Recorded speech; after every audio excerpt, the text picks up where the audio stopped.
La La Land's back at it. The celebrity madness hitting a whole new level with their latest attacks against President Trump. Here's a late-night talk show host, Seth Meyers. Trump is totally incoherent and capable of telling the truth. He shouldn't get to address the nation just to repeat his lies. If he calls up the networks asking for airtime, they should pick up the phone and say, President Trump, we don't know who that is. Tough guy Robert De Niro continuing his attacks, now calling Trump a, quote, white supremacist and a real racist who is bad for the country. And actor Samuel L. Jackson jumping on the bandwagon, tweeting his endorsement of Congresswoman Rashid Tlaib's use of extreme profanity to describe the president. Dana, do you notice a difference in the assaults on the president of the United States compared to George W. Bush and now Donald J. Trump? Bad. Pretty bad back then, It was pretty bad. But they didn't call him a white supremacist. That was not it. But it was really had to do with the war. And there was a lot of anger and frustration after the recount. So right. I'm not excusing any of it, but I think that was policy-driven, it seems like, because the war really agitated a lot of people in Hollywood. Well, the thing for George W. Bush is they said he was stupid. Right.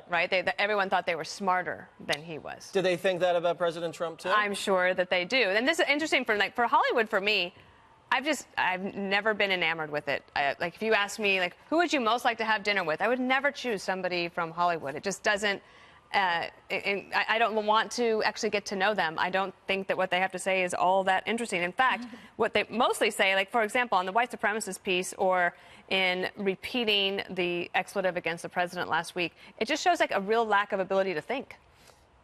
Greg, do you dislike the fact that you have favorite actors like a Samuel L. Jackson or Robert De Niro who you love their movies, but then when they talk politics, you're like, oh my gosh, what is he saying? It's disappointing because it tells you two things: that the most outspoken in Hollywood think alike because it's lockstep, and the people you don't hear from, you can assume are conservative because they're not talking. They never talk. So it's all run. And in this is not, to your point about Bush, this is not new, all right? I mean, Trump just happens to be the latest trigger in all of this, and he's a proxy for half the country that Hollywood looks down. They don't like Trump. They don't like half the country. And the first one for social media. But I got to tell you, you know who should send roses every day to Donald Trump? George Takei, a.k.a. Sulu, who now has a new TV show. And it's not because of what his career has been, because I don't remember him being in on anything since Star Trek, but it's his Trump-triggered tweets. And that has breathed new life into George Takei, and he's actually kind of funny. But my point is, a lot of these people owe it to Trump because they were nowhere. Now they're somewhere. Juan, do you think this kind of, these kind of slanderous statements against the president, outrageous, they get on Fox News, do you think that makes the Democratic Party as a whole look bad? To who? I mean, obviously it's subjective, but I mean, I guess you're talking about to Republicans? To average Americans, independents, people that are not totally tuned in. I don't approve of the profane language, if that's what you mean. And obviously, you sit next to me every day. I don't like the bullying. I don't like the personal attacks that the president engages in. And I think imitating that behavior is not attractive to me, and I don't think it's attractive to most people. But obviously some people excuse it and say, big deal, not to them.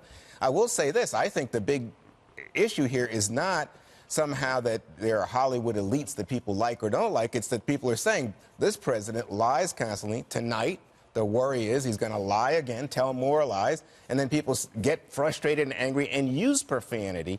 But I would just come back to the actual issue. Let's stick to the facts. Let's not make up stories in order to justify actions of a tyrant. Let's not do that. Well, I think the president will be fact-checked by his own staff and by the mainstream media.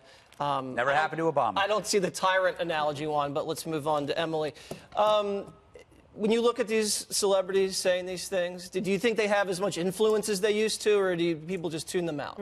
No, definitely not. And I think that's statistically proven right now that in terms of the younger generation, the much more profound influencers are YouTube and internet sensations whose names we wouldn't recognize. But Greg Gutfeld. That's what. But that's what's having the influence. To me, the common theme of Hollywood and in the Hollywood versus Trump is just the hypocrisy. It's ridiculous to me for this kind of insular community that has the highest, for example, the highest level of homelessness in the in the entire United States with the highest median of housing. You know, it's almost $1 million. And these are the guys saying that the guy in the Oval Office is the one perpetuating a polarized society, or that he's the one that doesn't care about low-income or minority communities. And one of the quotes that we read by Alexandria Ocasio-Cortez that says, the GOP lost entitlement to policing women's behavior a long time ago. Oh, like, in this regard, like, Hollywood still has that honor? Like, oh, that's right, because women have been respected economically, sexually, and in the market all around by Hollywood this entire time. So every time a celebrity opens their mouth with just such a vitriol that isn't policy-based, I just think they're a hypocrite. It's a good question if they're more influential now. But I think if they were influential, Hillary Clinton would be president. That's true. That Jay-Z and Beyonce rally would have put her over the top in remember Pennsylvania. Katy Perry? Yeah, and remember, every mouth that was espousing that stuff about Trump kissed Harvey Weinstein's ass. Oh, totally. Well, I just think let's leave you with that thought, America.